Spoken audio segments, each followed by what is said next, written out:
going? In my past videos, I've been reaching out to Facebook Nation. And then I got to thinking, like I always do, and I was just like, girl, this is your third. Yeah, I do have conversations with myself. And I was like, girl, this is your third video, and the nation's not watching you. So the last time I checked, I only had like 2 subscribers on my YouTube channel, but that's okay. I'm cool with that. So I want to give a shout out to my very first YouTube subscriber by the name of Nicole Huntley. And I want to say thank you, girlfriend, for your support. You rock. And the second person I want to give a shout out to is my mother.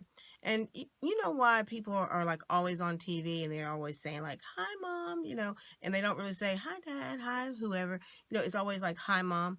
And that's because, your mother is always going to be the one who is going to be watching out for you and who's going to be your biggest supporter. So, with that being said, I am going to say, hi, mom. Thanks for watching and thanks for supporting me and subscribing. So since there is only me and 2 other subscribers on my channel at this time, I've decided to kind of narrow my audience down for today and speak to the Gen Xers. So, you are those totally awesome people that fall between the baby boomers and the millennials. Well, that's us. We are now the modern elders. And I want to speak to you because that's where I fall in. I think I can relate to you, and you'll understand where I'm coming from. So with that being said, I just want to welcome you, and I'm going to call you my new Gen friends. So in this video, I'm going to be talking about happiness. Yes, I'm going to be asking you that soul-searching question. Are you happy? Now, you don't have to be honest with me. You can lie to me all you want to, but you're going to have to be honest with yourself eventually. And, but before we start getting all deep, let me go ahead and introduce myself to you and just let you know who I am and why I'm coming at you here on the social medias. My name is Joyce Melissa, and I am an entrepreneur, a business owner, a mother, a writer, and a content curator. And what that basically means is that Google and we are like best friends. I am what you call an information junkie, and I love learning new things. So, I find valuable information across the internet, and then, I gather it all together and I share it with the cool kids on the block, which is you. So I'm here to help us Gen Xers, find our real purpose and unleash that entrepreneurial spirit that, kind of been laying dormant within us. And so, what I'm going to be doing is sharing information and also, health and wellness products, because I found out that, we all, we need to start taking better care of ourselves. And I've been, researching that for myself, and I'm going to be sharing some things with you as well. But, I'm also going to be sharing business resources, strategies, and definitely ways that we can start making money. Because if you don't know, I am planning to retire within 3 to 5 years. Yes, that is my plan. I want to retire from having to work in my restaurant. And, I want to start creating what's known as passive income that kind of comes in, while I'm sleeping, and allows me to kind of do what it is that I enjoy doing and what I love to do without me having to physically, work for it, hard work like I'm currently doing right now, because the restaurant business is not easy, and I am getting older and my body's beginning to feel it. So, I want to start doing stuff that's going to make me happy, and, and I want you to join me on this journey. Now, most of us are either approaching 50 or have crossed the threshold to middle age, but that's okay, because, we have another 20, 30, or even 40 years left the second time around. And I say second time around because this is the time when we need to start focusing and finding ways to make ourselves happy.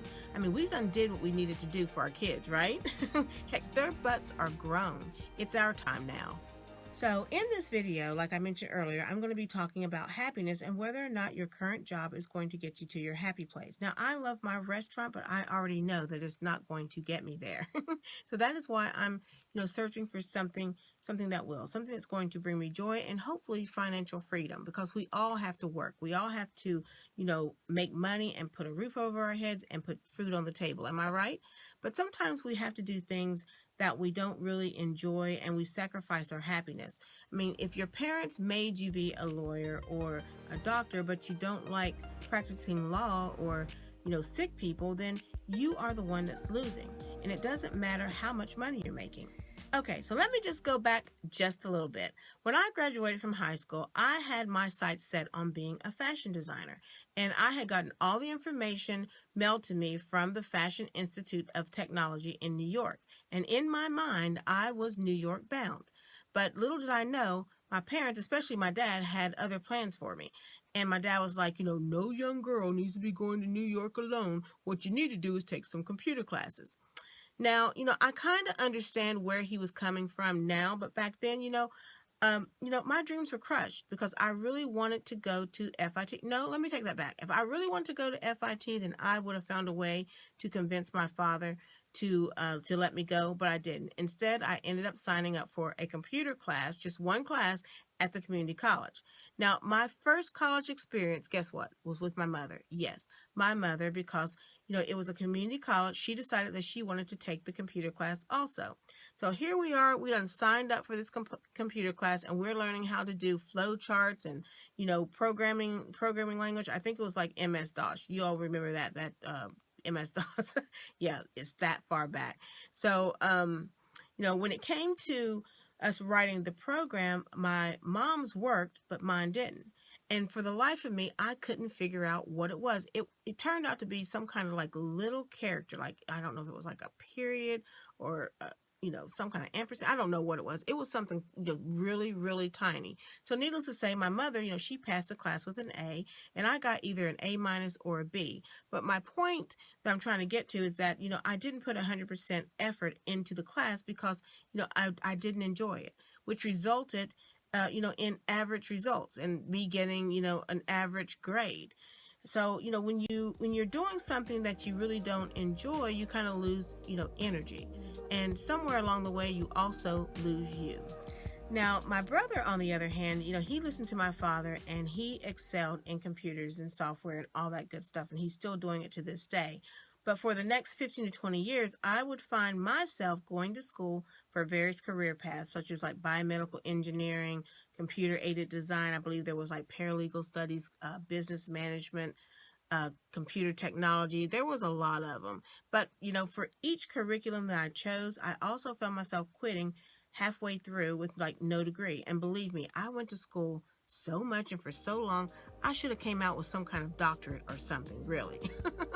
But what I was doing is, I was doing what others thought was best for me versus what I thought was best for me. And I was also chasing money. I was looking for careers and then going to school for careers that I thought would make me the big bucks once I graduated. And but I wasn't really seeking out happiness. And that's why in my mid-30s a new passion emerged, which was the food service industry. And I found myself side hustling as a waitress because at that time I was in corporate and I just wasn't feeling it. But so that's why it's very important that you find something that you love, you work hard, and you have the humility to be patient enough to see it through. And we have to start putting happiness on a pedestal versus money. Things are changing, and they're changing fast, and they're never going to go back to the way they were. There are a lot of people out there who have great business ideas, notions, or something that they've always thought about. They have a entrepreneurial spirit, but they just don't know where to start. So if you're thinking or contemplating, a business, there are a few questions that you need to ask yourself first, such as, are you a purebred entrepreneur? Someone who knows in their heart that they would be happier working for themselves, but they have to have a job because they just need to keep a roof over their heads? Or are you somebody who has entrepreneurial tendencies, whereas, you still like the stability of a job, but you wouldn't mind doing a little side hustle, for fun? Now, the next thing, you want to look at is your money situation. Are you in debt? Are you living paycheck to paycheck?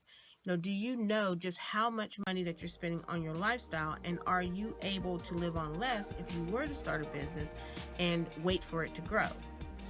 Everyone wants to build something big. They want to build a legacy, but sometimes you can't go big. You have to start small. So what if you started by selling something? I once heard an expert say that if you want to build something, sell something.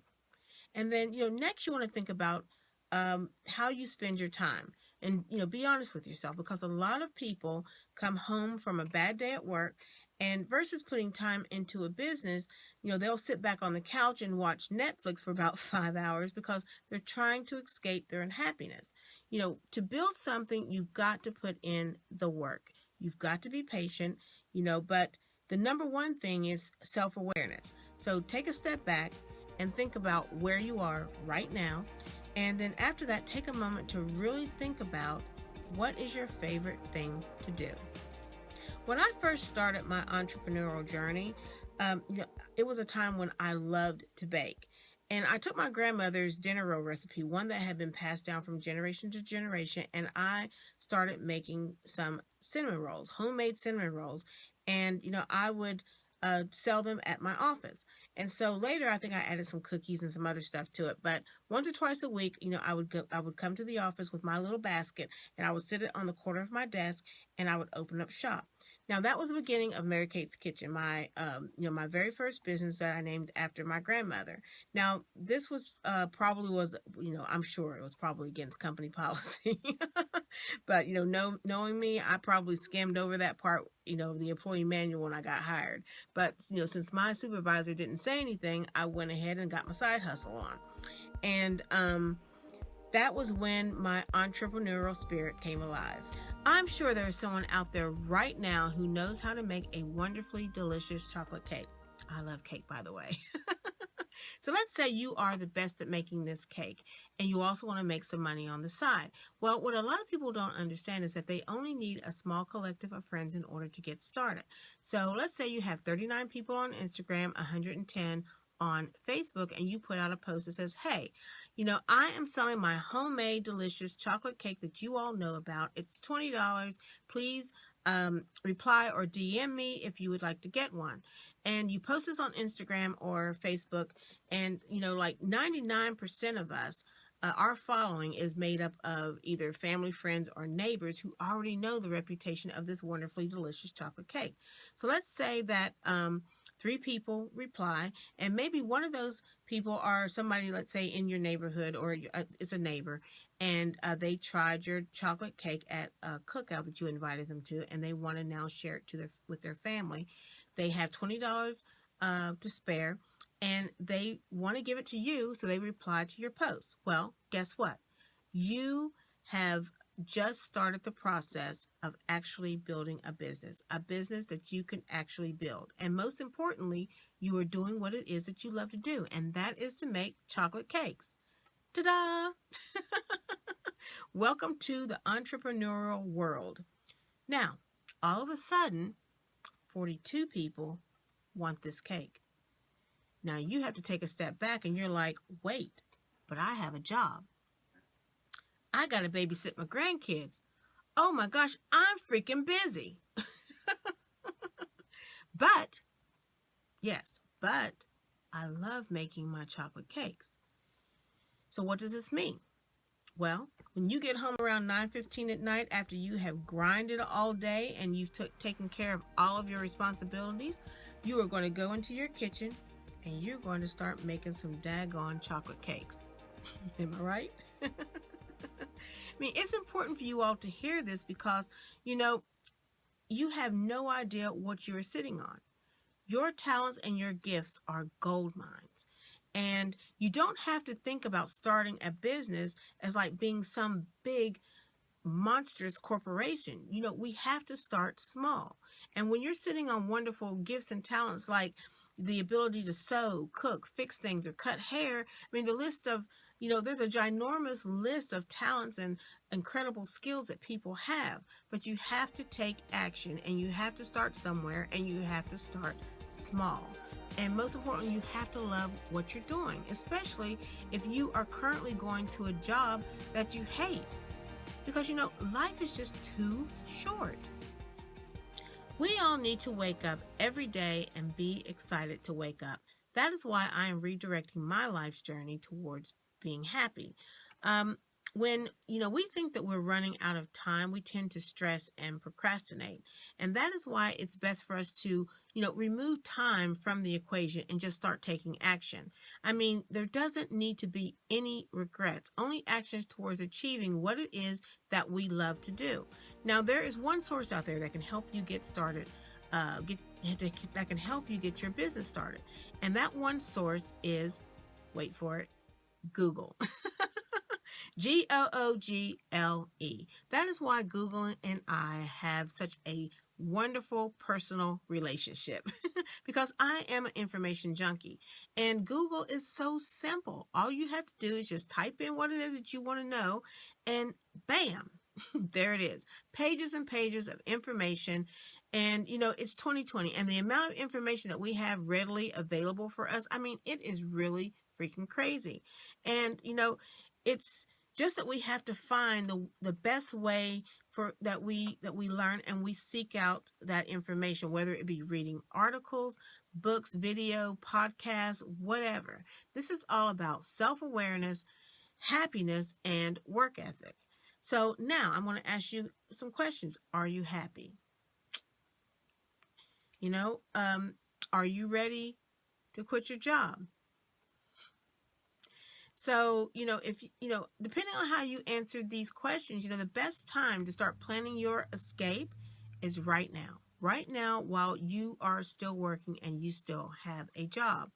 Because, that is your source of income while you are, while you start your side hustle, your small business.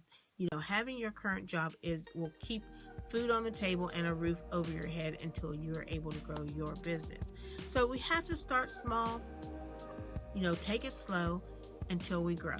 Now, because I am a curator of information, the content of this video came from two of my favorite motivating speakers, Steve Harvey and Gary Vaynerchuk, and I will be leaving a link to this source in the show notes. Now, if you want to learn more about how to find your passion, then go and check out Joyce Melissa TV episode 1, where I share with you the secret to finding your purpose and how to ikigai.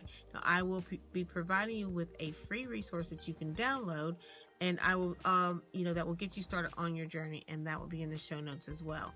So it's going to be a workbook which is called How to Ikigai. This is a Japanese practice that helps you to find meaning and purpose in your life. Now, this exercise will take some time, and it will take some soul searching. So just be prepared to do a little bit of work, okay? But this is a totally free resource, and you can get this all over on my blog site. And once you get over there, you will see a yellow button. All you have to do is press that yellow button to get the free resource, okay? So head on over to my blog site, and I will see you on the other side. Now, like I mentioned in one of my earlier videos, I am really curious to finding out what the millennials are doing in their spare time in order for them to make extra cash. Now, I've been searching on the internet and seeing a lot of stuff coming up where they are making 5 and 6 figure incomes, and it is crazy. And it's not too late for us Gen Xers to jump on board. So I'm just going to let you know, I'm going to be all up in their business, and whatever I find out, I'm going to be sharing it with you. Well, with that being said, it is time for me to rock and roll. If you would like for us to keep in touch, depending on the platform where you are seeing this video on, please subscribe, like, follow, or share, and you'll be notified whenever I have some new stuff to share with you. So until next time, be happy, be healthy, and continue to be you, because you, my Gen friend, are awesome. Take care. Bye-bye.